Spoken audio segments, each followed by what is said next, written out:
All right. Okay. Today is December the 13th, 2020. It seems like it's hard to get that 2020 out of your mouth. It's been it meant a lot of things to a lot of different people. I usually make entertainment videos about the cosmos, the clouds, the stars, the moons, the orbs. My content is replete. But I heard a story from a lady who I'm going to show you momentarily, which made me look at it from another perspective. The pandemic, the coronavirus, certificate of vaccine ID. There's a lot. There's that. There's the treason by our elected officials, the bribery that has been perpetrated on our government by the Chinese government, scandals, sex scandals, Epstein Island. But the part that touched me the most is this lady from Angela Marsden. I think we're going to see her in a minute, but I want to set this up with the Emperor's New Clothes is the thing that comes to mind because you can't see the coronavirus. Only the finest scientists and doctors. Dr. Fauci, the Jesuit. Look up the word Jesuit. Let me look it up for you.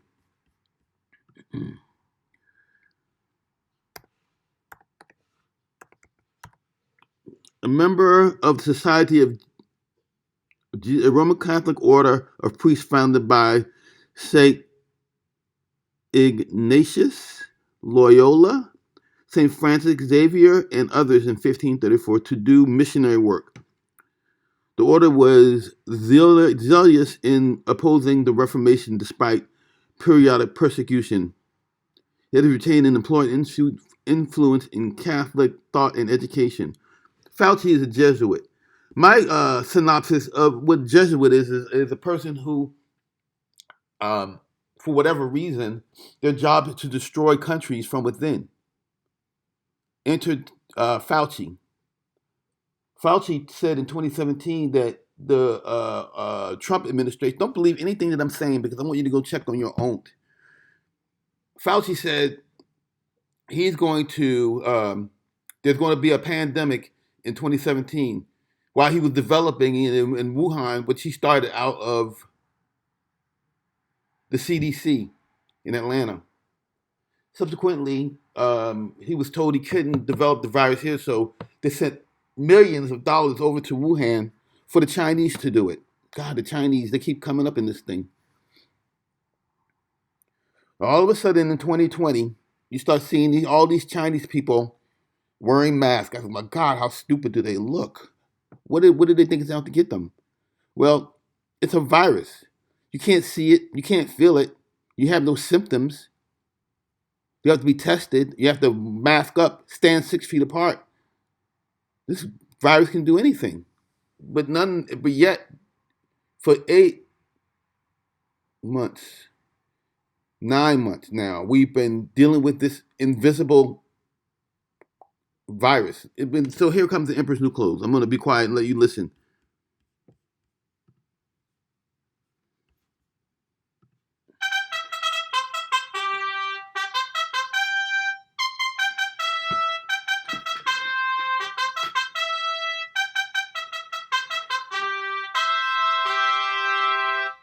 There was once a vain emperor who just loved clothes. More than ruling his land wisely, he seemed interested only in changing into a new suit every hour. He would visit the theater and go out in his carriage so that the people would get to see his new suits every day. How he loved to show off his new clothes to all the people. Instead of discussing with his ministers the state of the kingdom, he was more interested in their opinion of his clothes. So, my dear ministers, what do you think of my new dress? Isn't it better than the one I wore yesterday? Your Majesty, it is absolutely wonderful. What a beautiful design. The stories of the emperor's love for clothes spread far and wide and reached the ears of two scoundrels. The cunning fellows landed up at the emperor's court one day and asked to meet the emperor. "And what work do you have with the emperor? He is a busy man and cannot be meeting everyone." "Oh, we are very fine weavers, sir, and we can weave clothes like none other in the kingdom. We have heard that the emperor loves clothes, and have come to make him a suit with our beautiful cloth." "The emperor has got so many suits made of so many different cloths. What is so different in your cloth?" Well, you see, our cloth is so light and delicate that it is almost invisible. In fact, it is visible only to those who are fit to do the jobs they are doing, and fools most certainly cannot see our cloth. When the courtier heard this, he rushed to tell the emperor about this amazing new cloth that the two weavers were talking about.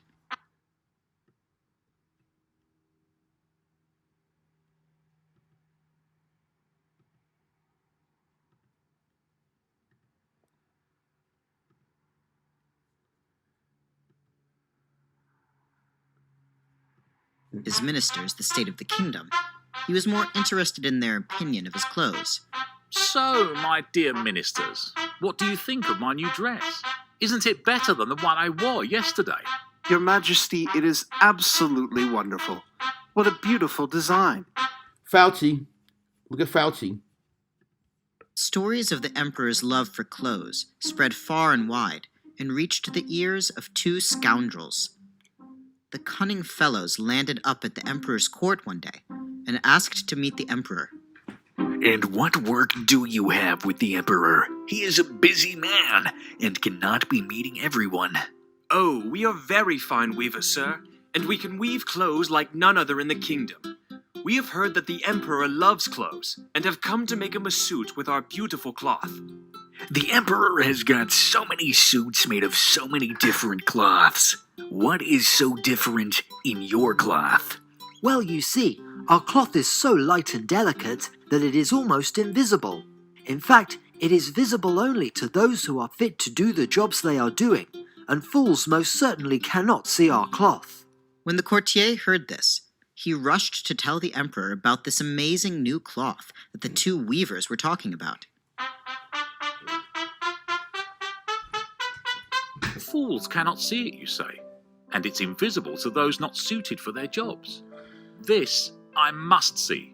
So, of course, he wanted to be fine. Everybody wanted to be fine.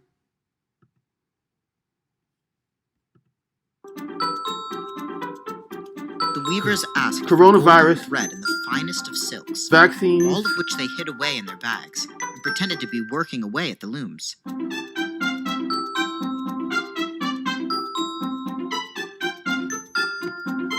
The World Health Organization, CDC. This is all them making up these viruses nobody can see or feel or touch. You've got to be tested.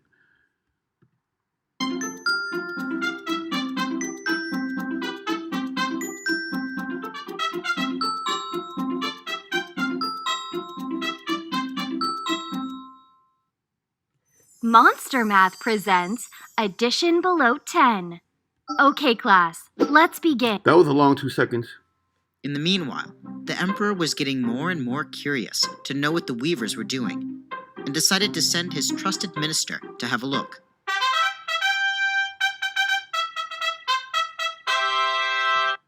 You'll be leading soon. Of course, Your Majesty. Everyone will be looking at you. The weavers continued pretending to work. They asked for more candles, pretending to work late into the night.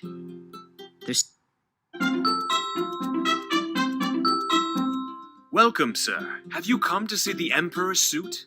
We are sure neither you nor the emperor will be disappointed. We are working very hard to make sure it is ready for the emperor to wear for the procession." And how do you like it, sir? Have you ever seen such a magnificent design or such a perfect blend of colors? The courtier was as confused as the minister. He could see absolutely nothing, and admitting that would mean he was an idiot and not fit to do the job he was doing. Like the minister, he had no intention of being labeled a fool. "I must say it is an amazing suit, absolutely befitting of our great ruler. And you were right. I have never seen such marvelous craftsmanship. The courtier listened carefully. I've never seen so many dead people and no funerals. I've never seen this coronavirus, but I got my mask on, I got my shield on, I got my social thing. Where's my vaccine? I can't see that. That's what you want? Huh? Is that what you want?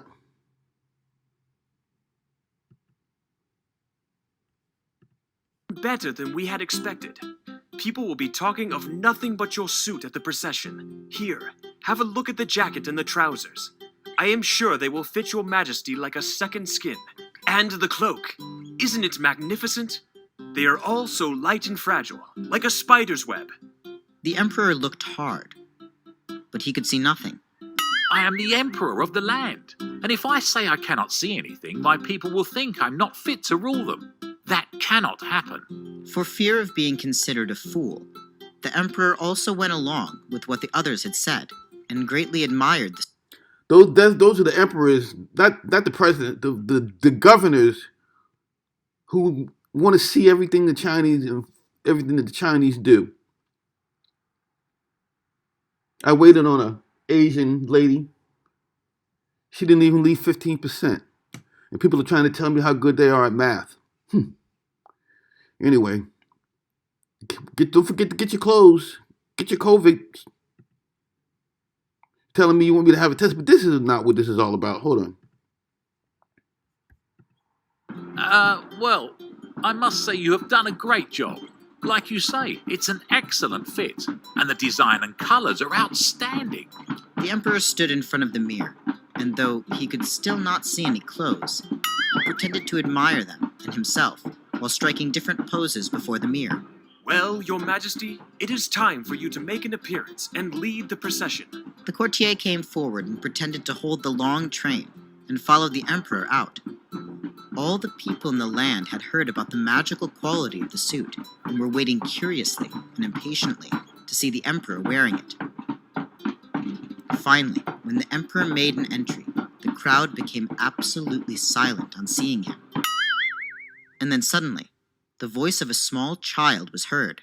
Oh, he's reading. Who are you? I'm Minnie Angelica. Yeah, we're the greatest. All the best toys made Minnie. New 5 surprise toy mini brands. There'll be a lot of gifts given this holiday season.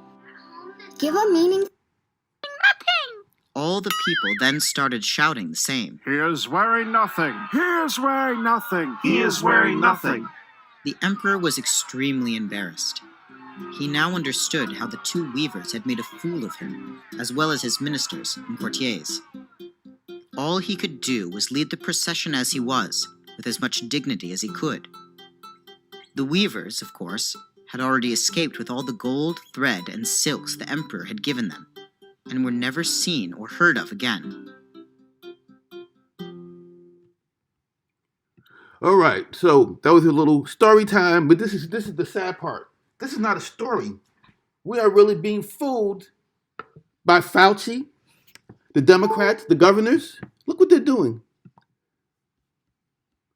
This is somebody who wasn't doing really well before the pandemic.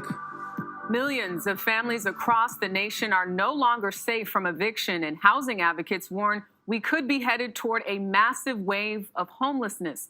A moratorium on evictions for federally backed housing expired last week. It covered more than 12 million households. But the actual number of people facing possible evictions could be much higher. Adriana Diaz spoke to families in danger of losing their homes. She joins us from Chicago. Good morning, Adriana. Good morning. So renters are now at the mercy of state laws. And just like mask wearing policies, there's a patchwork of eviction policies that vary by state. Now, as we were working on this story, one statistic that really struck us is that in 17 states, Black women are twice as likely as white renters to be evicted. Shamika Rollins' 8 children share 2 bedrooms here in Richmond, Virginia. But she's worried about losing their home after she says she received an eviction notice in June. First thing, I panicked. And then next thing I look, and I'm like, I got my kids. And it's like, okay, now you got to figure this out. She was behind on rent before the pandemic. Run, Andre, go. Then, as COVID appeared, half her income disappeared when her hours as a home health aide were cut. Her family helped her pay roughly $8,000 in owed rent, but she's still behind. It's got to be overwhelming. I have a lot of sleepless nights. My mind is constantly racing, what's your next move? Catherine Azar in Colorado works with show horses, but has been out of work and unable to pay rent since March. She told us she hasn't seen $1 of unemployment money. It's a nightmare. I don't think anybody should have to go through this. If she can't get the money together or work out a deal by today, she'll head to eviction court. It's hard for me to conceive of someone being willing to put another person out in the street in the middle of a deadly pandemic. And I'm high risk. I'm 70. I have heart issues and I'm diabetic. They're just 2 of the 43 million Americans at risk of eviction in the coming months. For context, about 1 million Americans were evicted in the year after the Great Recession. And 30 states currently allow evictions to continue during the pandemic. As eviction bans start to phase out across the country, are we looking at a evictions to continue during the pandemic? As eviction bans start to phase out across the country, are we about 1 million Americans were evicted in the year after the Great Recession. And 30 states currently allow evictions to continue during the pandemic. As eviction bans start to phase out across the country, are we looking at a tsunami of evictions? I don't think that tsunami can adequately capture the number of cases that we anticipate seeing. Denerica Brooks thinks it'll be worse. She's the director of housing at Legal Aid Chicago. The courts are going to be flooded unless landlords make a good faith effort to try to be patient and also to try to resolve rent dispute issues in a way that does not involve the court system. Your method to enforce your lease is by using the courts and filing an eviction action. Landlord Paul Arena is with the Illinois Rental Property Owners Association. He argues the pandemic has actually had a minimal impact on rent payments so far. Members of his organization have sued Illinois' governor over the state's evictions ban, arguing landlords are unfairly bearing the burden. What about all the people, advocates, who say it's just plain wrong to evict? We are at war. China wreaked this havoc on us. Our elected officials have allowed China to make Americans refugees in their own country. No bombs. Yeah, bombed by Antifa. That's a whole nother video, a whole nother story. We need to stop payments of all kinds. Bills, no more bills due until after the American people get back on their feet.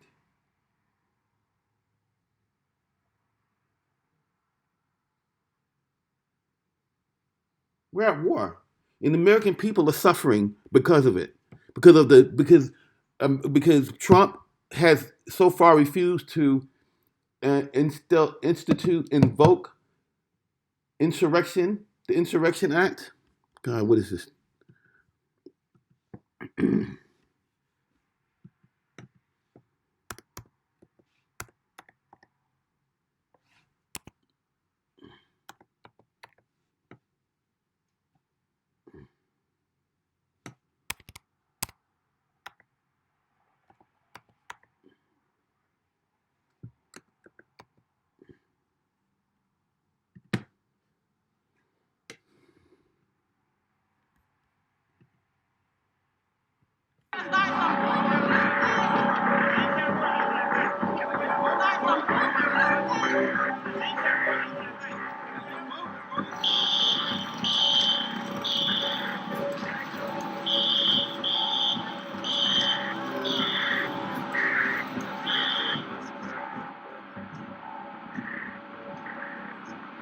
I will deploy the United States military and quickly solve the problem for them.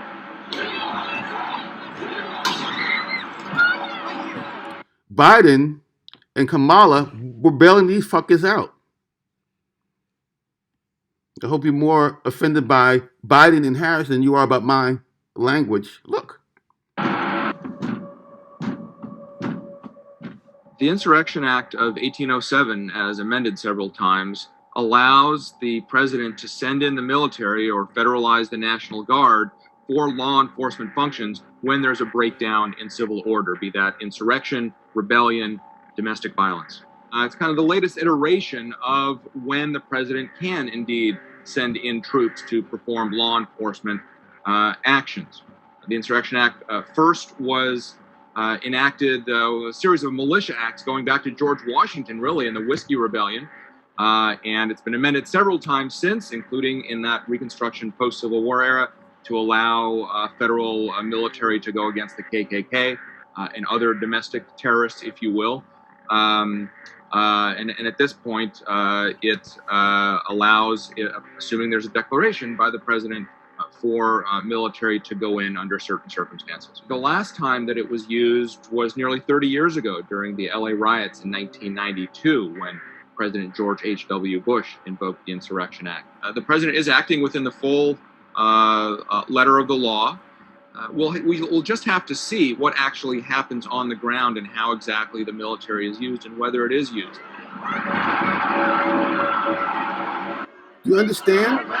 Do you understand? Just because NBC, ABC, CBS, CNN, Fox, I'm showing you this, there is a war happening, and the people of America are the ones that are suffering the most.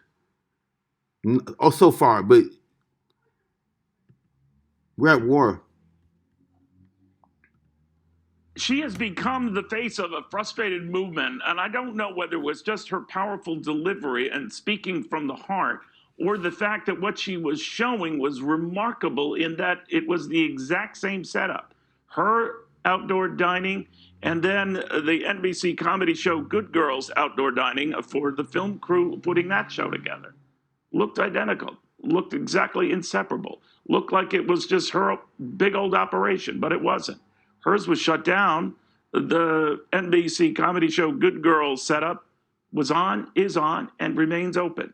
Angela Marston joins us right now, the owner of the Pineapple Hill Grill and Saloon. Angela, very good to have you. I'm sure people have kept telling you this video, your passion was remarkable.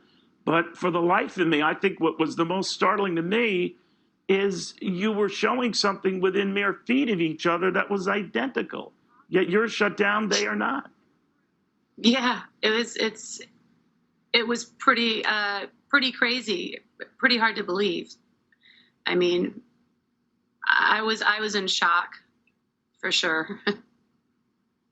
Did they explain to you why this happened? I know for this NBC comedy show, or this setup was established after yours had already been dismissed, right? Yeah, I mean, honestly, Neil, I don't want to focus on the production company so much because, you know, I've said it before. They're hurting. Everybody's hurting, and they're just trying to survive. It's the people that are making the rules and that are issuing permits that it's without conscience, without thought of anybody. You know, it's unexplainable how any of that can actually make sense. You know. We put out a call to Mayor, Garcetti on all of this. He did not respond to us, but he said, "My heart goes out to Miss Marston and the workers over at the Pineapple Hill Saloon who have to comply with the state and comply with the public restrictions that close outdoor dining." But he didn't say anything about how it doesn't apply to everyone. On the same day, we're learning that there's going to be a lot more of this going on in California with a much more sweeping shutdown of indoor and outdoor dining. What do you make of it all? You know what? Those are just words, okay? And that does not change the situation and the devastation that is about to hit this city. It is not just me in this boat. There's so many. I'm speaking on behalf of the small businesses and the bars and the restaurants. after this shutdown, some of them will make it 1 month longer. And you know, I continue to say to Mayor Garcetti, you know, please call me in. I'll sit down and talk with you. I'll bring people from our industry and we will come up with a workable solution, because that is what his job is, right? We put people in office to figure out solutions for everybody, to do risk management, you know, to assess the risks and The risk is the coronavirus is a hoax. All right? It was a plan from the Democrats in China to bring America to a downfall. If you can't see that we are at war, I don't know I don't know what to tell you. But Americans are being evicted because of this. There was already a terrible homeless problem in America. Now the Chinese are making it worse. We're at war. You're gonna stand by and watch your patriots, your countrymen, women, children, elderly, lose everything. It's so hard to build. It's so easy to tear it down, and they are tearing it down. Today is December 13th, 2020, and yes, indeed, thank goodness we are about to run out of 2020.